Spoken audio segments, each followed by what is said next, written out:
Shalom, puji Tuhan. Hari ini saya ingin bagikan saudaraku mengenai pengharapan dan visi profetik. Visi profetik 2021 untuk tahun ini, saudara. Ya, saya percaya bahwa kita sudah banyak belajar tentang apa itu pengharapan. Tapi saya ingin mengajak saudara untuk melihat dari sisi yang lain dari pengharapan dan kaitannya dengan visi profetik, saudaraku. Mari kita buka Alkitab kita dari Ibrani 6 ayat 19 sampai 20, kita akan baca sama-sama. Ibrani 6 ayat 19 sampai 20, kita akan baca 1, 2, 3. Pengharapan itu adalah sau yang kuat dan aman bagi jiwa kita, yang telah dilabuhkan sampai di belakang tabir, di mana Yesus telah masuk sebagai perintis bagi kita ketika ia menurut peraturan Melkisedek menjadi imam besar sampai selama-lamanya. Jadi Alkitab mengatakan bahwa pengharapan itu adalah sau. Saudara tahu ya sau? Sau itu jangkar sebenarnya. Banyak orang tanya, Pak Sabta, sau itu apa? Jangkar. Kalau kata jangkar bicara tentang kapal. Ini satu perumpamaan, saudaraku. Jadi pengharapan itu adalah sau yang kuat dan aman bagi jiwa kita. Pengharapan, ya, yang telah dilabuhkan sampai ke belakang tabir. Jadi seperti kapal membutuhkan sau atau jangkar agar kapal itu tidak terombang-ambing, hanyut dan tenggelam. Kita pun, saudaraku yang Yesus, membutuhkan sau atau jangkar buat jiwa kita. Karena apalagi sekarang ya saudara, di masa pandemi, resesi ekonomi, ya kan, pengurangan kerja PHK, itu banyak sekali terjadi. Saudara, belum lagi masalah dalam keluarga, jadi semua jadi sensitif segala macam. Ini perlu ada yang namanya jangkar. Ini kan badai, hajar sini hajar. Seperti kapal tuh kalau udah arusnya kuat atau badainya besar, itu perlu yang namanya jangkar. Supaya kapal itu tidak mudah terombang-ambing, hanyut, bahkan bisa tenggelam. Saya baca berita saudara, rupanya tuh di Jepang akibat pandemi, kan harus ada isolasi. Di isolasi itu rakyatnya saudara, itu tingkat daripada bunuh diri itu meningkat.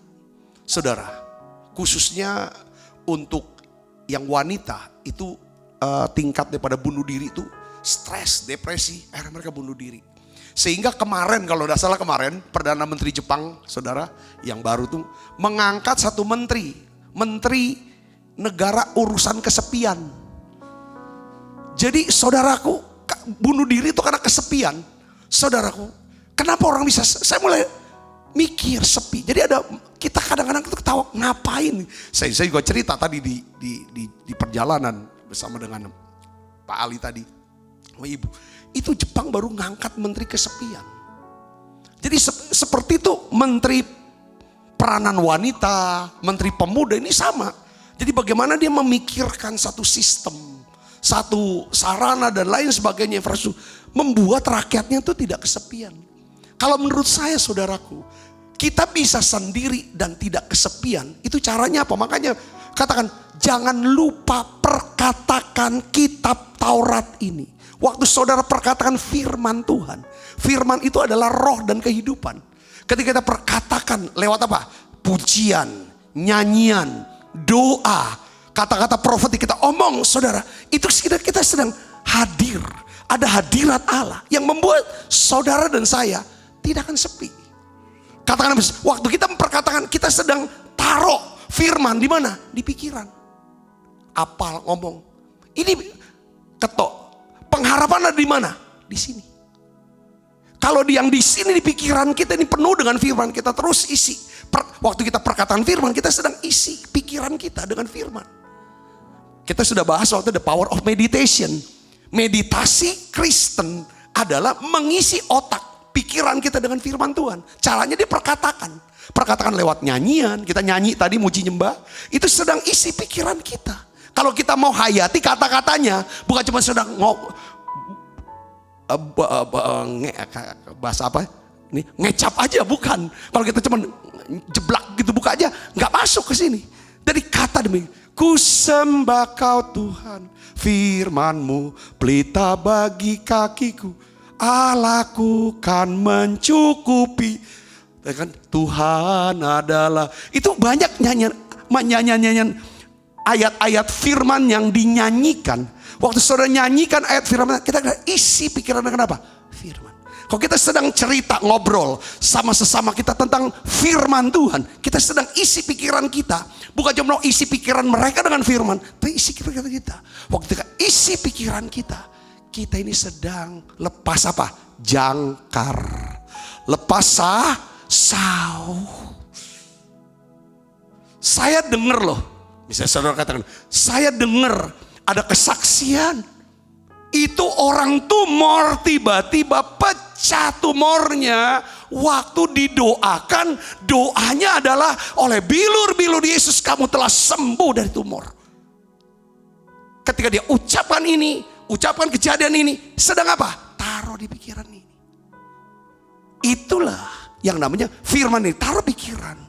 Kita sedang lepas jangkar. Ketika ada salah satu daripada badai datang, serangan datang, kita tahu penyakit ini tidak pernah membawa kematian, tapi untuk menyatakan kemuliaan Allah. Katakan demi saudara, itu artinya pengharapan kita dilabuhkan.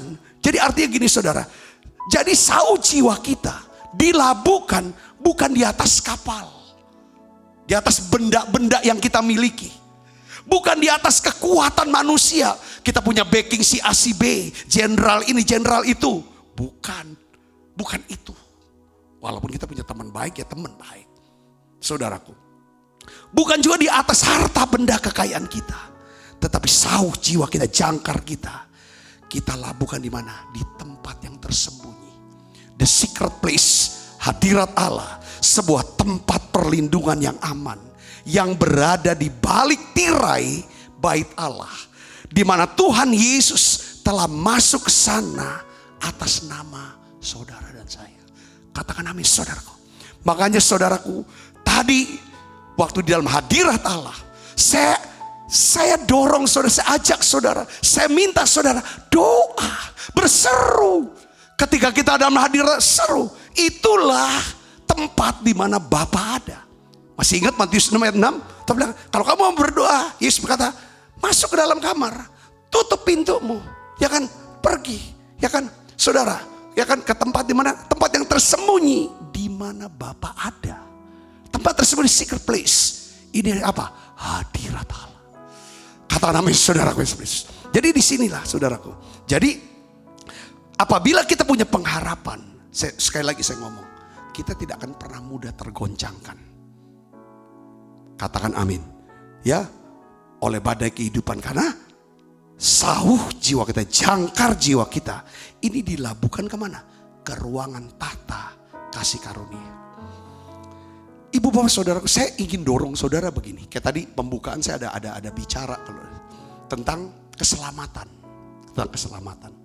Semakin jauh saudara labuhkan pengharapan saudara, saudara, itu semakin bagus buat jiwa kita. Di mana paling jauh? Saya mau kasih tahu saudara, yaitu apa? Jenis pengharapan yang tidak mengecewakan, jenis pengharapan yang membuat saudara tenang di saat badai ekonomi, badai sakit penyakit, badai dalam rumah tangga, badai apapun yang membuat kita tenang. Kalau saudara labuhkan jangkar pengharapan saudara kepada keselamatan saudara, keselamatan saya, keselamatan kita, di mana? Di masa depan. Apa sih keselamatan masa depan kita? Alkitab katakan pembebasan tubuh kita. Mari kita akan buka Alkitab kita, Roma 8 ayat 24 sampai 26. Kita akan baca bersama-sama. Ayat 23 dulu kali ya, 23 ya. Oke, kita baca sama-sama. 1, 2, 3. Dan bukan hanya mereka saja, tetapi kita yang telah menerima karunia sulung roh, kita juga mengeluh dalam hati kita, sambil menantikan apa? Pengangkatan sebagai anak, yaitu pembebasan tubuh. Artinya gini saudaraku, pernahkah dalam doa-doa harian saudara, saudara mendoakan bahwa Tuhan, ketika Tuhan datang kedua kali, itulah saat Tuhan bebaskan tubuh ini dari salah, dari lalai, dari dosa. Pada waktu kita dibebaskan, waktu Yesus datang kedua kali, Tuhan akan berikan kita tubuh yang baru, tubuh kemuliaan. Itu namanya pembebasan tubuh. Katakan amin saudara. Disitulah waktu kita pakai tubuh kemuliaan, maka kita dibebaskan dari kehadiran dosa. Yang mengerti katakan amin. Yang mengerti katakan amin. Pengharapan itu tinggi. Itulah yang keselamatan masa depan. Nah, di dalam ayat 24 itu dijelaskan begini. Ini tentang pengharapan. Kita baca sama-sama. 1, 2, 3. Sebab kita diselamatkan dalam apa? Pengharapan. Saudara harus tahu ya, ada tiga dimensi daripada pengharapan. Ini yang saya mau bicara hari ini. Tiga dimensi keselamatan, bukan pengharapan. Keselamatan. 3 dimensi waktu keselamatan. Pertama, dimensi pertama dari keselamatan adalah keselamatan di masa lalu. Ketika saudara bertobat, percaya Yesus sebagai Tuhan dan Juru Selamat secara pribadi, lalu saudara ambil keputusan untuk baptis selam, pada saat itulah Alkitab katakan saudara diselamatkan, menerima keselamatan dan hidup yang kekal. Artinya apa? Dosa kita diampuni, kita dibenarkan, kita dibebaskan dari penghukuman kekal api neraka. Itu keselamatan masa lalu. Yang mengerti, percaya, katakan amin. Tulis di live chat, katakan amin saudara. Yang kedua, ada yang nama, itu dalam bahasa Inggris justification. Keselamatan dimensi yang kedua adalah keselamatan masa kini. Keselamatan hari ini. Saudara hidup di dalam keselamatan bukan hanya masa lalu. Oh, saya sudah diselamatkan. Tapi juga harus hidup dalam keselamatan hari ini. Ini bicara tentang apa? Bahasanya sanctification. Sanctification. Yang artinya adalah saat dimana kita sedang diselamatkan. Melalui proses apa? Pengudusan. Yang ngerti katakan amin. Hari ini kita mau dikuduskan. Dikuduskan, dikoreksi, diubahkan, dibaharui hati kita, pikiran kita, roh kita. Kalau bahasa istilahnya Paulus di Efesus katakan, hendaklah kamu diperbaharui dalam roh dan pikiranmu. Tanggalkan manusia lama, kenakan manusia baru. Nah, inilah keselamatan masa kini. Saudara harus jalani keselamatan hari ini. Hari ini kita harus jalankan keselamatan. Kalau kita bisa jalankan keselamatan hari ini dengan proses pengudusan. Aku mau lebih baik dari hari kemarin. Baik apanya? Aku makin mengasihi Tuhan. Kasih harus hadir di hatiku. Aku tidak mau punya pikiran benci kepada siapapun, termasuk orang yang sudah merugikan, menjahati, melukai aku. Saudara saya ngerti, katakan aku mau makin lembut, makin rendah hati. Nah, supaya keluar yang namanya apa? Karakter Kristus. Ya, kalau keselamatan masa lalu bicara tentang keselamatan dalam apa? Roh. Keselamatan hari ini, keselamatan jiwa, pikiran kita, perasaan kita, kehendak kita. Itu kan masih settingan program yang lama. Setiap hari harus diperbaharui, harus dikoreksi, harus saudaraku? Terus dikuduskan. Nah, di sini pentingnya peranan siapa? Roh Kudus. Saudara dan saya perlu Roh Kudus. Setiap hari kita masuk menara doa. Di menara doa ini kita doa, muji, nyembah. Minta Roh Kudus hadir, memenuhi kita. Di dalam hadiratnya dia ubah kita, saudaraku. Semakin rendah hati, semakin murni hati kita. Tulus. Karena ada kadang kita ini licik lah. Manusia tuh Alkitab bilang hatinya licik. Apa yang dia omong gak sesuai dengan motif hatinya. Belum tentu itu. Makanya ini perlu Roh Kudus menguduskan hati. Saudara, itu belum tentu bisa, orang bisa main pura-pura. Bahkan kita kaget dengan satu hamba Tuhan besar.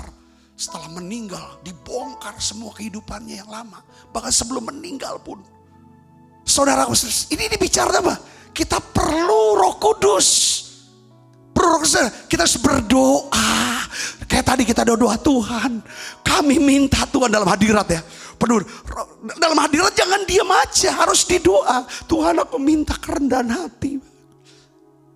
Aku minta kelemah lembutan Tuhan. Kalau nggak minta nggak dikasih. Banyak kita cuma minta sembuh. Mungkin saudara minta supaya ada damai, tapi minta karakternya. Tuhan, aku minta kemurnian, kesucian hatiku. Sucikan, kuduskan hatiku ini. Supaya aku bisa melihat Tuhan. Kan ada ayatnya, Matius pasal 5. Berbahagialah orang yang suci hatinya. Atau murni hatinya. Tulus ya. Itu bahasa sekarang itu integritas. Kalau kita suci hati kita akan bisa melihat Tuhan. Arti melihat Tuhan itu apa? Kita bisa melihat kebaikan Tuhan.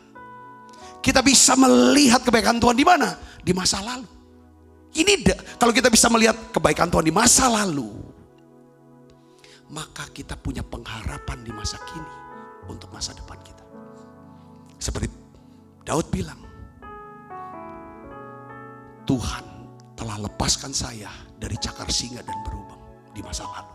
Dia ingat kebaikan Tuhan yang lepaskan dia. Itulah dasar dia berharap bahwa Tuhan akan bebaskan dia dari tangan Goliat. Saya bisa berkata, dia belum dibebaskan, tapi dia punya pengharapan itu. Saudara, bahwa dia akan dibebaskan dari tangan Goliat. Itulah dia melangkah dengan iman. Makanya iman ada kaitan dengan pengharapan. Saudara harus punya pengharapan dulu, baru bertindak dengan iman dan taklukkan Goliat itu. Saudara bisa mengerti sini, katakan amin. Kita bisa lihat kebaikan Tuhan sekarang. Bisa nggak saudara lihat kebaikan Tuhan sekarang?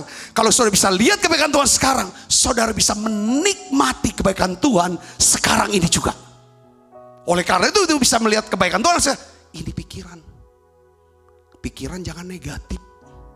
Pikiran kita harus dikuduskan. Kalau hati kudus, izinkan Tuhan kuduskan pikiran. Sehingga kita bisa melihat ada kebaikan Tuhan di dalam setiap aspek hidup kita hari ini. Yang mengerti katakan amin saudara. Kalau hati kita kudus, kita bisa melihat kebaikan Tuhan di masa depan. Nah, kebaikan Tuhan di masa depan inilah kunci pengharapan kita. Kita berharap untuk sesuatu yang belum terjadi. Ini bicara. Dan itu harus lewat apa? Keselamatan lagi. Kita mau disucikan, dikuduskan. Kita semuanya tidak sempurna. Apalagi saya, jauh dari sempurna. Mungkin saya bisa berkata bahwa saudara jauh lebih baik dari saya. Tapi kita tahu, saya mau jalankan yang namanya keselamatan hari ini. Biar izinkan Tuhan. Kita butuh Roh Kudus, saya butuh Roh Kudus. Yang kedua, kita butuh siapa? Kita butuh firman Tuhan. Proses keselamatan hari ini kita butuh firman Tuhan. Oleh karena itu tiap hari kita perlu baca Alkitab. Kita perlu dengar khotbah, pengajaran firman. Izinkan setiap pengajaran ini koreksi kita. Perbaharui roh dan hati kita. Saudaraku, kuduskan setiap kita supaya ada damai. Yang ngerti kata damai? Roh Kudus, firman. Kalau ada Roh Kudus, kita baca firmannya hidup. Akhirnya jadi iman. Yang ketiga, untuk supaya kita bisa jalani keselamatan hari ini, kita butuh gereja. Saudara, saya butuh gereja. Di gereja itu ada apa? Ada pemimpin rohani, ada pendeta. Yang kita bisa dengerin, yang kita bisa pegang pengajarannya, yang kita bisa lihat teladannya, teladan hidupnya. Saudara, kita bisa belajar daripada keunggulannya dan juga mungkin kelemahan dan kegagalan. Kita bisa belajar seperti Elisa belajar dari Elia, seperti Yosua belajar dari Musanya. Saudara, kita butuh gereja. Ada kumpulan, komunitas orang-orang percaya. Di situ kita diproses. Kita bisa melihat, tidak semua orang-orang yang sudah ditebus oleh darah Yesus, semua orang yang sudah diselamatkan, dia 10 betul. Tidak ada yang sempurna, saudaraku. Tetapi itulah cara kita, bagaimana kita bisa memaklumi, mengampuni, mengasihi, dan membangun. Kita butuh gereja. Untuk apa? Menguduskan kita. Kita yang keras, ketemu yang lembut, kita jadi lembut. Kita yang keras, ya kita ketemu yang lembut, kita jadi lembut. Kita yang lembut, ketemu yang keras jadi lembut. Saling besi menajamkan besi. Dimensi yang ketiga adalah dimensi keselamatan di masa lalu. Saudaraku, ya kan? Pada saat yang sama kita menerima, ya kan? Kita nih belum menerima keselamatan, ya kan? Menerima berkat keselamatan yang utuh. Saudaraku, kapan kita bisa nantikan? Nanti. Keselamatan tubuh inilah keselamatan kita yang utuh. Pada masa lalu roh, masa kini jiwa, masa depan keselamatan apa? Tubuh. Kita pakai tubuh kemuliaan. Orang yang tidak percaya Yesus, orang yang tidak punya pengharapan ini, saudara, pengharapan yang dilabuhkan di balik tabir, orang yang tidak punya pengharapan ini, saudara, mereka tidak akan pernah mendapatkan keselamatan di masa depan dalam bentuk apa? Pembebasan tubuh. Ini yang dikejar. Kalau orang nggak dapat pembebasan tubuh, maka dia akan dapatkan apa? Tubuh untuk dibinasakan. Buku-buku tentang neraka, film-film tentang neraka, cerita-cerita di Wahyu tentang neraka, di Yesaya, di mana Alkitab cerita, itu ada tubuh untuk dibinasakan. Siksa hancur, muncul lagi tubuh yang baru. Terus menerus. Kalau seseorang tidak mendapatkan pembebasan tubuh, orang bisa dapat pembebasan tubuh. Karena apa? Dia sudah menerima keselamatan. Yang mengerti katakan amin. Ini pengharapan kita. Oleh karena itu ibu bapak, di dalam Roma 8 ayat 18, ini tentang pengharapan. Kita baca sama-sama saudara. 1, 2, 3. Sebab aku yakin bahwa penderitaan zaman sekarang ini tidak dapat dibandingkan dengan kemuliaan yang akan dinyatakan kepada kita. Katakan amin. Saya mau nanya sama saudara, ini yang saya suka lakukan ya. Khususnya ini beberapa waktu belakangan ini. Kalau saya lagi sendiri, saya coba saudara tuh terapkan tentang keselamatan di masa depan. Pengharapan saya akan pembebasan tubuh. Waktu kita sendiri saudaraku yang Kristus, pernah gak saudara lihat janji Tuhan? Kita akan duduk sehidangan dengan Tuhan. Kita mungkin duduk bersama dengan Abraham dalam kekekalan. Wah, kalau kita lihat terus dalam kekekalan, sorga. Lalu ini yang membuat api yang di dalam ini bergairah. Roh kita terus bisa menyala-nyala. Ada satu pengharapan. Kalau hari ini Tuhan kasih saya nafas, pasti Tuhan punya tujuan. Saya harus bisa menjadi berkat, jadi garam, jadi terang. Fungsi garam adalah apa saudara? Untuk supaya bisa ada rasa, hidup ada rasa, enggak tawar, enggak kosong. Garam bicara tentang apa? Mengawetkan, bikin orang jadi awet, seger, tetap segar. Garam bicara tentang apa? Ini jadi pupuk, saudaraku. Garam ini pupuk untuk menyuburkan hidup orang lain sehingga orang bisa sukses. Jadi garam artinya apa saudara? Garam juga suka dokter bilang coba garam ambil campur air kumur-kumur. Ini untuk membersihkan apa? Bakteri.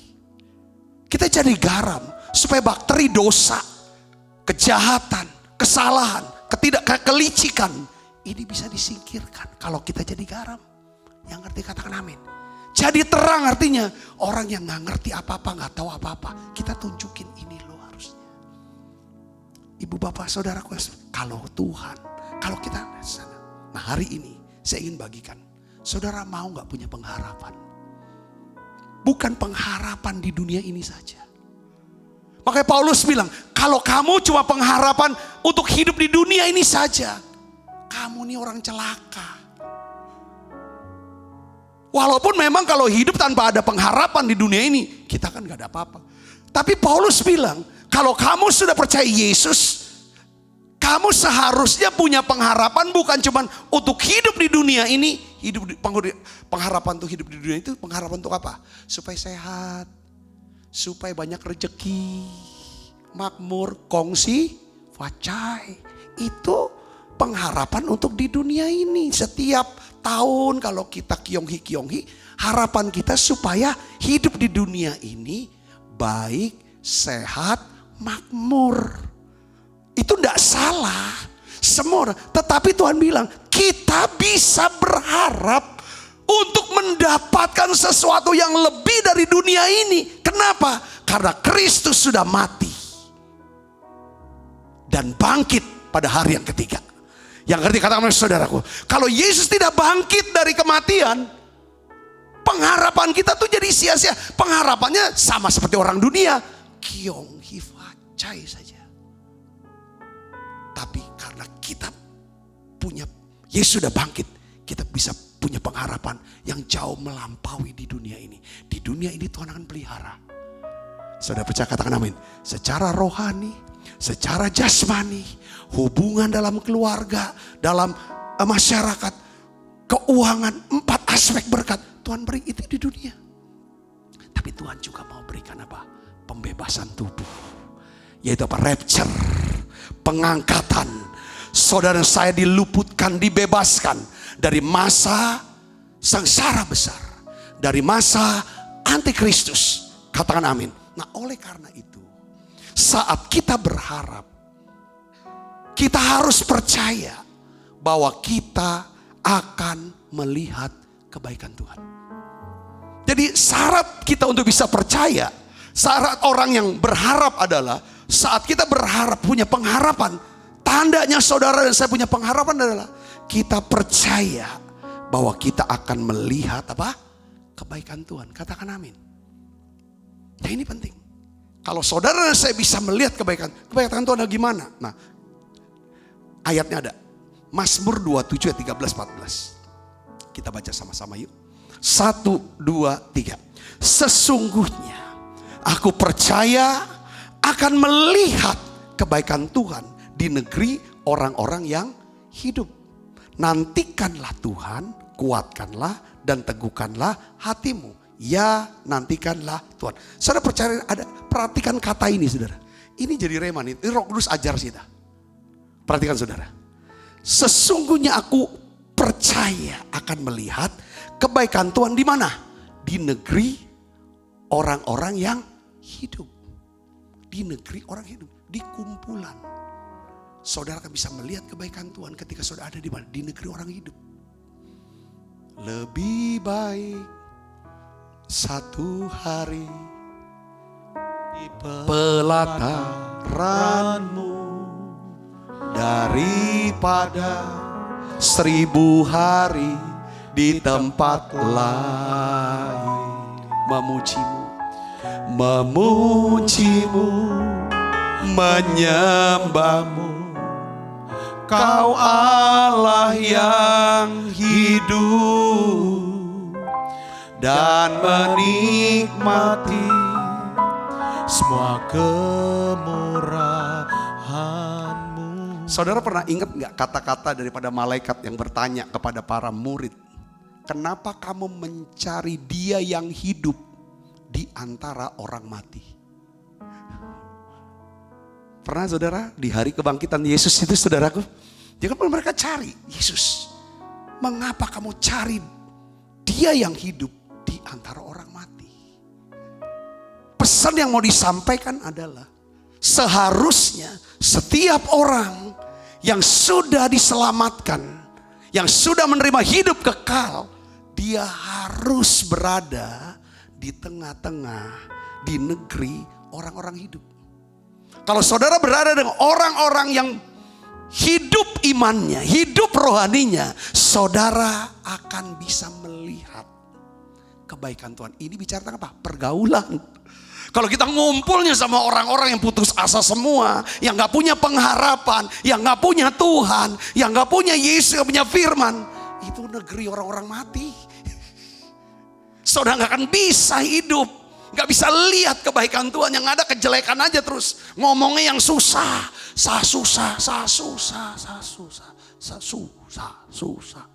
terus susah. Si ini jelek, si ini jahat. Wah, aku dibenci. Apa? Itu negeri, bukan negeri orang hidup. Saudara mau, kalau saudara dan saya mau punya pengharapan kepada Allah yang hidup, saudara dan saya harus berada di negeri orang hidup. Supaya saudara dan saya bisa melihat apa? Kebaikan Tuhan. Katakan amin saudaraku. Orang yang menaruh pengharapan kepada Tuhan adalah orang yang dapat melihat kebaikan Tuhan. Untuk bisa lihat kebaikan Tuhan kembali tiap hari minta. Sucikan dan kuduskan hati ini untuk layak menghadap hadirat-Mu. Tubuh jiwa rohku ku serahkan padamu. ku menyembahmu. Jadi hanya orang yang suci hatinya. Makanya kita harus minta, Tuhan sucikan hatiku. Supaya aku bisa lihat Tuhan. Lihat Tuhan itu lihat kebaikan Tuhan. Kalau kita bisa lihat kebaikan Tuhan. Kebaikan Tuhan yang mana? Di masa lalu, di masa sekarang, dan kebaikan Tuhan di masa depan. Orang yang bisa melihat kebaikan Tuhan di masa depan, orang ini akan diberi Tuhan. Saya katakan, diberi Tuhan apa saudara? Pewahyuan. Katakan sama saya, pewahyuan. Apa bukan? Visi profetik. Nah di dalam Amsal 29 ayat 18, ini terjemahan King James Version saudara ya. Dia tulis begini, where there is no vision, the people perish. Di mana tidak ada visi, kalau nggak ada visi, ya visi profetik, maka manusia akan binasa, orang akan binasa. Ya, tapi dalam bahasa Indonesianya ditulis, saudaraku, bila tidak ada wahyu. Wahyu itu adalah firman Tuhan yang dihidupkan oleh Roh Kudus. Tuhan, firman yang saudara tertanam di hati kayak hidup nih. Tes, aku dapat ini. Dapat sesuatu nih. Ya kan? Bila tidak ada wahyu, menjadi liarlah rakyat. Dalam bahasa ini, binasalah. Berbahagialah orang yang berpegang pada hukum. Jadi manusia ini binasa menurut Alkitab. Bukan karena kekurangan duit. Bukan karena kekurangan koneksi. Manusia binasa karena tidak ada apa? Pewahyuan. Tidak ada visi profetik dari Tuhan. Kalau seseorang tidak punya pewahyuan, tidak punya firman, tidak punya visi profetik, maka orang ini tidak akan pernah punya apa? Pengharapan yang menjadi sauh buat jiwa dia. Yang ngerti katakan amin saudaraku. Kalau saudara dan saya punya pewahyuan, punya visi profetik dengan baik saudaraku, maka saya yakin saudara menjadi orang yang bisa melihat kebaikan Tuhan di masa depan. Untuk kesehatan saudara, untuk keluarga saudara, anak-anak saudara, untuk pelayanan saudara, untuk bisnis saudara. Lihat, ini perlu ada satu. Ini hasil daripada apa? Pewahyuan ini hasil hubungan dengan Roh Kudus, dengan firman dan gereja ini. Ketika kita jalankan keselamatan hari ini, tadi saya sudah bahas itu, maka saudara bisa melangkah untuk dapatkan keselamatan di masa depan. Dalam bentuk apa? Pengharapan. Ibu bapak saudaraku yang sekristus, saya bisa, apakah saudara tuh punya visi profetik? Saudara punya pewahyuan? Saudara bisa lihat di tahun 2021 ini enggak? Bisa enggak saudara lihat nih? Tuhan mau apa untuk saudara? Saudara sudah dapat enggak? 2021 dapatnya tuh apa? Gelap? Masih gelap pas Sabta Anda tahu? Atau sudah? Ya terang. Perhatikan sini saudara. Sebelum iblis dapat merampas berkat Tuhan dari hidup kita, dia akan merampas pewahyuan, visi profetik yang diberikan Tuhan kepada kita. Sebaliknya, kalau Tuhan ingin memulihkan keadaan saudara, keadaan itu bisa ada kesehatan lah, keuangan lah, keluarga lah, masa depan dan lain sebagainya. Biasanya Tuhan kasih apa? Pewahyuan yang baru. Tuhan berikan visi profetik. Kalau saudara sudah dapat visi, dapat firman nih, pewahyuan. Yes, aku kenal Tuhanku. Aku tahu Tuhan akan buat ini untuk aku. Dengar baik saudaraku. Saudara akan lihat seperti Paulus tulis, bagi dialah yang dapat melakukan jauh lebih banyak daripada yang saudara doakan atau pikirkan. Yang mengerti katakan amin saudaraku. Yang mengerti katakan amin. Jadi kalau Tuhan ingin memulihkan hidup kita, Dia berikan apa? Pewahyuan baru, visi profetik. Sehingga kita bisa melihat terang Tuhan, bukan kegelapan. Kita bisa melihat kebaikan dan berkat Tuhan di tahun 2021 ini. Katakan amin. Ini yang membedakan hidup kita saudaraku. Kita lihat di sini. Seorang penjahat. Ya, seorang penjahat di sebelah Yesus, ya di kayu salib. Dia terus menghujat. Dia terus menghina Yesus. Sekalipun dia sebentar lagi akan menghadapi penghukuman Allah atas dosa dan kejahatan dia. Tetapi sebaliknya saudaraku, seorang penjahat yang ada di sebelah yang lain, dia dapatkan apa saudara? Visi profetik. Dia dapatkan pewahyuan tentang siapa Yesus ini. Siapa Yesus ini? Dia mengetahui bahwa Yesus ini akan datang sebagai raja. Yesus bukan penjahat sama dengan dia, sama dengan temannya, bukan. Dia dapatkan ini pewahyuan. Pewahyuan adalah sesuatu yang disingkapkan, selubung yang dibuka. Itu dalam bahasa Yunaninya.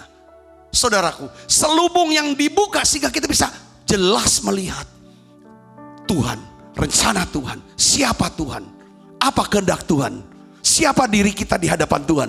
Itu pewahyuan. Katakan amin saudara. Kita bisa ngerti jelas terang. Si penjahat ini tahu. Dia tidak pernah dikasih tahu siapapun. Saya percaya inilah Roh Kudus punya kerja. Roh Kudus punya karya. Katakan amin saudaraku. Ini dia. Dia perhatikan. Dia buka pikiran. Dia buka hatinya. Ini Yesus. Maka dia berkata, Yesus, ingat aku kalau kau datang sebagai raja. Dia dapat itu. Apa yang terjadi saudara? Karena dia dapat pewahyuan. Dia dapat visi profetik. Maka dia dapat masa depan dia itu berubah. Tuhan berkata apa? Jawab Yesus apa? Sesungguhnya aku berkata kepadamu, sesungguhnya hari ini juga engkau akan ada bersama dengan aku.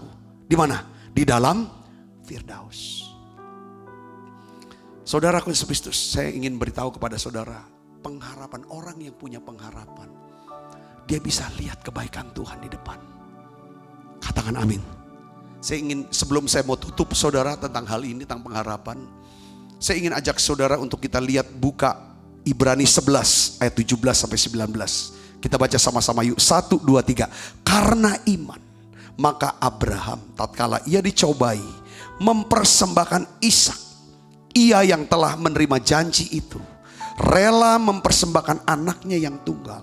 Walaupun kepadanya telah dikatakan keturunan yang berasal dari Ishaklah yang akan disebut keturunanmu. Perhatikan ayat yang 19, baca yang keras. 1, 2, 3. Karena ia berpikir, perhatikan, karena ia berpikir, kalau saudara kalau pikiran kita selaras dengan kehendak Allah, selaras dengan firman Allah, kalau pikiran kita ini selaras dengan visi yang Tuhan beri. Dengar baik saudara, ini namanya pengharapan. Ini namanya pengharapan. Abraham, karena dia punya iman, maka dia punya pengharapan. Dia punya pengharapan, akhirnya Tuhan kasih iman ke dia. Karena ia berpikir bahwa apa? Baca yang keras. Allah berkuasa membangkitkan orang-orang sekalipun dari antara orang mati. Dan dari sana ia seakan-akan telah menerimanya kembali. Waktu dia mempersembahkan Ishak, dia pikir. Ketika kalau iblis bisa kuasai pikiran kita, dia akan kuasai emosi kita, perasaan kita, teraduk-aduk sama dia. Katakan amin saudaraku. Oleh karena itu pengharapan ada di mana? Di pikiran. Ketika pikiran kita terus dikuasai oleh firman dan janji Allah, disitulah kita punya pengharapan. Pengharapan itu apa sih? Sau, jangkar buat jiwa kita, yang membuat saudara dan saya tenang, bisa berani lakukan perintah Tuhan, mentaati firman. Satu, karena kita punya firman di sini. ketika kita melangkah, taati firman, maka firman yang di sini turun ke sini jadi iman. Ketika firman jadi iman, mukjizat terjadi, berkat dicurahkan, kebaikan kemurahan Tuhan mengikuti saudara. Yang percaya katakan amin. Ya, kita tahu pada akhirnya apakah Abraham membunuh anak ini? Tidak. Tuhan katakan stop, jangan bunuh anak itu. Saudaraku, karena dia punya pengharapan. Orang yang punya pengharapan dia bisa melihat kebaikan Tuhan di masa depan. Apakah saudara masih bisa melihat kebaikan Tuhan di masa depan? Masa depan itu bisa aja 5 menit ke depan, 5 minggu ke depan, 5 bulan ke depan, 5 tahun ke depan, atau 50 tahun ke depan, atau 500 tahun itu. Saat saudara bangun pagi, hal yang pertama seharusnya kita lakukan adalah arahkan pikiran kita pada kebaikan Tuhan sepanjang hari ini. Saat saudara bangun pagi, ya boleh sih cek handphone, ada WA siapa. Kalau WA-nya nyakitin hati, selesailah, sakit sepanjang hari bete. Kenapa saudara enggak? Walaupun enggak dalam posisi gimana, saudara arahkan pikiran, kebaikan dan kemurahan belaka akan ikutin aku sepanjang hari ini. Ini hari yang dijadikan Tuhan buat saya. Katakan amin saudaraku. Ya, mulai hari saudara dengan saat teduh. Saya tahu saudara orang yang paling sibuk karena bisnisnya besar, kegiatannya banyak, jabatannya tinggi. Martin Luther pernah ngomong, saya ini memang sibuk, tapi justru ketika saya lepaskan waktu saat teduh, maka kesibukan saya tuh membuat saya jadi stres, berubah jadi stres. Tapi ketika saya luangkan waktu dengan saat teduh, saya melihat sesibuk seberat apapun tugas, saya bisa jalani dengan tenang. Mulailah hari saudara dengan saat teduh, lalu harapkan kebaikan Tuhan di sepanjang hari itu. Saya catat, harapkanlah Tuhan, ya kan, melakukan pemulihan seutuhnya. Pemulihan seutuhnya terjadi dalam hidup saudara. Katakan amin. Harapkan kan ada di sini. Saudara, harapkan Tuhan mengirim golden connection bagi saudara hari ini. Harapkan saudara bisa menjadi berkat, menjadi mukjizat, menjadi golden connection bagi seseorang yang membutuhkan pertolongan Tuhan. Saudara mau lakukan ini? Kita minta dan kita doa. Tuhan, aku mau berharap sama Tuhan.